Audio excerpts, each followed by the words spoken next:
Thank you so much. Hello, everyone.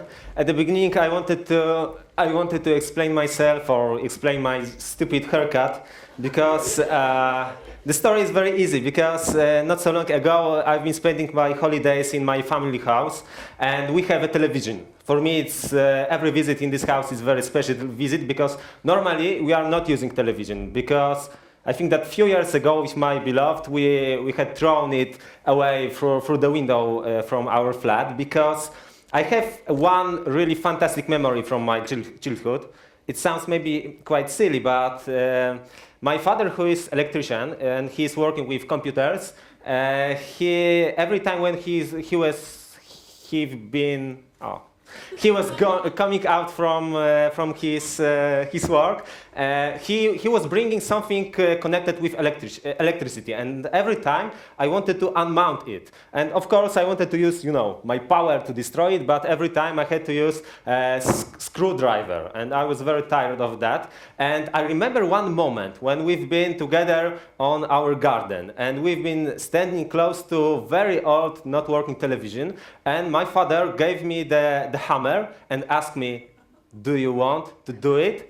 And I felt like someone like knight who is meeting with the king, and he hears the question, "Knight Jasiek, are you ready to take your axe and fight for the queen?" And I said, "My king, yes, I am ready. I can take this hammer and I can destroy this television." Because the implosion of this kinescope, or how to call it, it's really insane. That was absolutely fantastic. But okay, coming back to this story, I spent this Christmas in my family house, and I've been watching this fantastic innovation television, and I saw a movie, The Last of the Mohicans, and I was absolutely inspired. I wanted to look like one of the tribals, to look like Mohican, yeah, with axe, but it's still not working. I think that now I look like a cheap car radio thief. So maybe it's not the best effect. But I do my best. Now I don't like to bug because normally I'm having a mohawk, and a few weeks ago I had 9 nails, hammer nails in my ear, and that was really very, very, very scaring. And because I'm telling about this because for me it's some kind of psychological or something kind of experiments. Because every time when I was going out from my house, I was very curious how people will look at me. Because every time when we meet someone, we have just a few seconds to show who we are not only outside, but who we are inside. I remember when I was going in Krakow, going across the street, and I met someone who told me, "Oh yeah, hey man, you are punk, yeah, you are punk." And I asked him, "Why do you think that I am punk?" "Because you look like a punk, yeah, you have a mohawk and all this stuff." I said, maybe I look like a mohawk, I look like a punk, but being a punk is a way of living, something like that. I think so. I'm not a specialist, of course, but being a punk is not having something on head, it's having something in head. So today I'm a punk. Normally I'm working in foundation, I'm collecting money for prostheses for disabled children, but in Sunday I will be good Catholic, yeah, coming to church. So maybe today I am punk, but normally no. And I see that in every of that moment we have just a few seconds to show if we are good, if we are bad, if we are thieves or good people. And for me this is very interesting experiment because normally every day of my life I am judged by someone, because since 10 years I am a disabled person, and every time when I meet someone and someone see, okay, yeah, it's a boy, oh, he don't have an arm, oh, so it's very sad, I have to give him mercy. And everyone looks at me in this perspective of mercy. Good boy, but I should help him. I should give him a possibility to do something. Maybe I shouldn't give him a hand, yeah, because he don't have right hand, and it will be not stupid situation. And Think about it. Quite often we have a problem what to do with different people.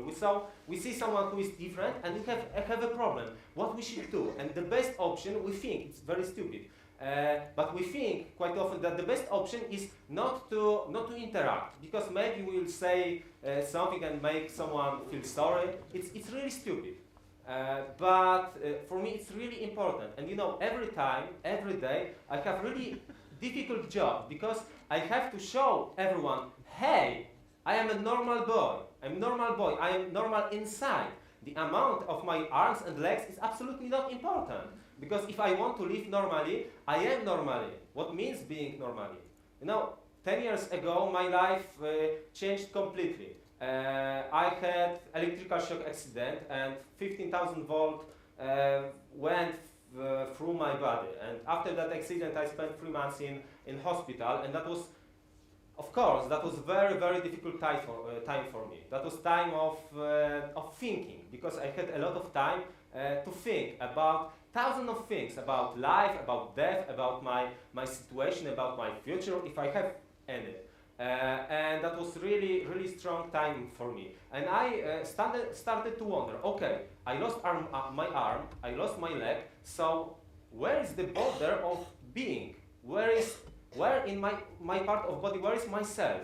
Is it me and my arm? The arm is not still a part of me. Is it me and my leg? Okay, so imagine the situation if we could lose a head. What will be then, yeah? Will it be me and my head, or me and my body, yeah? It feels stupid and it sounds stupid, and believe me, I'm not a type of philosopher, just look at me, yeah? Or ask my girlfriend. I'm not a type of philosopher, but in this really difficult time, I had to think about all this stuff, about my life. Okay, do I want to live? Because, you know, every time, normally when we when we are born, yes, we don't have any choice, yeah? Okay, I was born in Poland, I can complain that Poland is good or bad, yeah? It's very popular to complain, but I don't have any choice, yeah? I am here, so I should be here. We don't have to make too many choices, but when I was in hospital, I had to choose, do I want to live? And when I decided, yes, I want to live, then I had next question. Okay, so if I want to live, what life do I expect? Do I want to be small, stupid, sad, disabled person sitting in one position and just still complaining that I don't have an arm, yeah, it's so sad? No, I don't want to. I want to be normal in my head. And that was the most difficult to really decide, and to be strong inside, to fight for all these things, because every time at the beginning, for, I don't know, maybe a few months, every time when I woke up and looked at the mirror, I saw someone strange, someone stupid, yeah? You know, every one of us sometimes have a problem to accept ourselves, yeah? We look in the window and think, oh, I have so big nose, yeah? I am so tall, I am so like a ball, yeah? If I would be different, yeah? The world would be mine, yeah? Life would be much better. So imagine the situation that you are waking up, looking at the window, at the mirror, sorry, and you don't think about your hairstyle, about your nose. You see someone without arm and leg, and you are sure that you are different than everyone on the street. But I had to decide, okay, I am normal. I want to live normally, maybe not more normally. I want to have a lot of passions, a lot of dreams. I want to realize these dreams. And after a few months from this coming out from hospital, I met someone who is absolutely insane. A great Polish traveler, Marek Kaminski, who have been on North and South Pole, and he's been there a few times. And he wanted to meet me in a hospital, just to motivate me, just to show that there is other way, there is something more, something outside the hospital. And when I met him first time, that was for me absolutely insane, because after 15 or 20 minutes, he asked me, okay, Jasiek, I know your story, you know, we've been thinking about your situation, and with my friends, we have decided to make a strange expedition, an expedition to the North Pole. And I wanted to ask you, do you want to be a part of this expedition? Do you want to come with me? And I thought, shit, this man is crazy, yeah? Because maybe maybe he had a problem to check the good telephone number, because it is absolutely impossible that great Polish traveler has chosen someone from small Polish city, someone who don't have big money, someone who was 13 years ago, who is after accident, who lost his arm and leg, and who lost his home for a longer time, and he wants me to come with him to the North Pole. Yeah, he must be crazy. And if I would agree, I am crazy. But I understood. Okay, what do I have to lose? Yeah, I should try. I really have to try, because there are some questions which you can hear only once in your life, like this question with a hammer. Yeah, if I would say, "What, father, the hammer? Okay, you don't want. You won't destroy this television." Okay, so I know that there is only one chance. I won't meet anyone like Marek Kaminski who will offer me something like that. So I had only one occasion to choose, and I decided, okay, I want to try. I don't know if we can manage it. I don't believe in myself. In fact, I have a problem to make a sandwich. I have a problems with walking. I have a problem with looking in the mirror. But I would like to have a hope, to have great hope, to have a goal. Because we need a goals to have a motivation to do something. I will tell you another stupid story. When I was a kid, I've been in Warsaw, and I met my cousin, and we've been on a playground. I was sitting in the sand, and I started to dig a hole. I was digging, and my cousin Ignacy, he asked me, "Hello, Jasiek, what you are doing?" "I'm digging a hole." "Oh yeah, nice job, yeah, good luck, man. But when you will finish, yeah, maybe after 5-10 minutes, come back and we'll, I don't know, walk on the trees or do something else." I said, "Sorry, Ignacy, I know that it looks stupid, but this is really important job. You won't understand it now, but maybe you will understand it later. Get lost, man." Okay? Okay. He came back after 15 or 20 minutes and asked me, "Hello, Jasiek, what you are doing?" "I'm still digging this hole. But we can do something else, yeah? Play something." "No, it is really important. I told you." After half an hour, he came back and asked me, "Hello, Jasiek, yeah, still digging?" "Yeah." And after maybe an hour, he came back. My hole was maybe this deep, and there was a group of kids who wanted to come inside this hole. And I said, no, it's my experiment, because I was very curious what is inside. Yeah? What type of these things inside is deeper and deeper. And there came one girl who told me, "I have something sweet. I can give you a chocolate if you will let me go inside this hole." And no, that was my first business. After that, I agreed everyone who wanted to go inside this hole to go, even without the chocolate or anything else.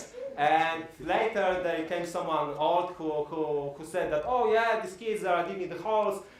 It's dangerous because someone can fall inside." So I had to repair this hole. But I'm talking about this stupid history, because everything what you have to have inside you is being wytrwały.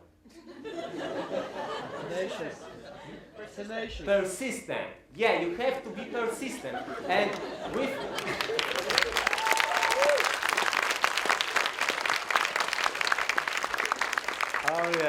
Oh yes, my English. So every time, if you are persistent, you can do everything. Absolutely, the sky is the limit. You can dig the holest, the deepest hole. You can reach the North Pole, the South Pole. You can reach the Kilimanjaro, the Elbrus, which is now on these photos. You can be the greatest singer. You can be anyone, because the power of mind is everything what we need, absolutely everything. But you have to learn the art of giving. Because I'm talking about these stories because I met a lot of people who helped me, who gave me this energy, who gave me a lot of this power inside. My parents told me that there is no situation which would kill me. If I am alive, I can do everything with my life. But I received a lot of this power, so I have to learn how to give it. Anthony de Mello, Jesuit, the philosopher and psychologist from the East, I think from India, he made absolutely insane book. I think it's The Awakenings. And in this book, he's talking about giving. And he said something like that. You should live your life. You should live by giving the ideas, the energy for other people, and don't expect anything back. This is the easiest way to receive it. But the most important in this sentence is the intention. If we are giving something, if I will give something for you, if I am giving you a smile because I want to have something back, it's not working. Yeah. If I am giving something and want to, okay, I will give you 1 zloty and receive 2 zlotys in 1 hour, it's not working. But every time when we are giving some kind of energy, we will receive it. Yeah. I'm really sure of that. You know, normally my job, because I'm working with disabled people, I manage a foundation 4.5 years ago, which is called Beyond the Horizons, and I decided to give this energy which I received to other people. And one of parts of my job is to motivate people in hospitals, people who have not problems with their bodies.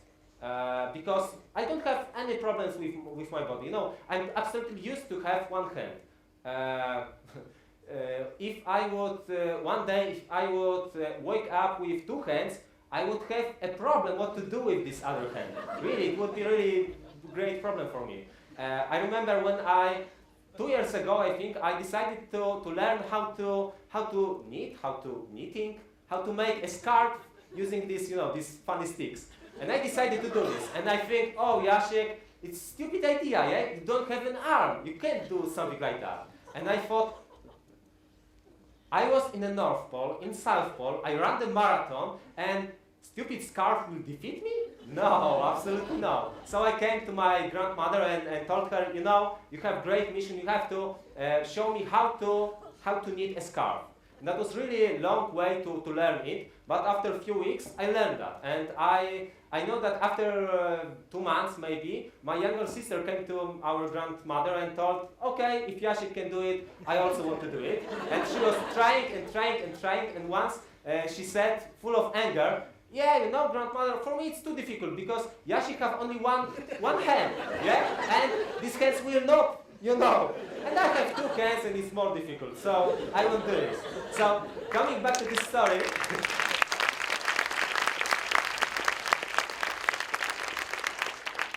I wanted to tell you that one part of my job is to motivate people after accidents, to be full of energy, full of smile. But in fact, some people think that I'm always full of energy, of positive energy. But the person who knows me the most, it's my beloved, who can see me every day. Sometimes I'm coming back from my job. Sometimes I am absolutely out of energy. Sometimes we don't have energy for absolutely anything. So you know, it's really stupid that part of my job is to motivate others. But in fact, we have a lot of problems to for example, clean the dishes or do something like that. Tomorrow I have some meetings in Warsaw, in a University of Psychology, which I was a student of this university. And they throw me out because I had no motivation to study there. And now they called me and said, Jasiek, you should be one of our tutors, our teachers of motivation. So it's really stupid. So you know, in fact, sometimes watching all of these TEDs is of course fantastic, but it's not always it's true that it's so easy to motivate others. But every time you have to remember. You have to see the power of mind. You have to find this energy inside of you, because the energy is there. It's not the case of amount of arms and legs, as I told you. You have to decide. Do you want to be angels? Do you want to fly and to do fantastic things? And if you say, yes, I do, yes, dreams are for me, yes, dreams are just to realize them, you will do it, really. Everyone could be anyone you want to do. So just good luck and thank you so much.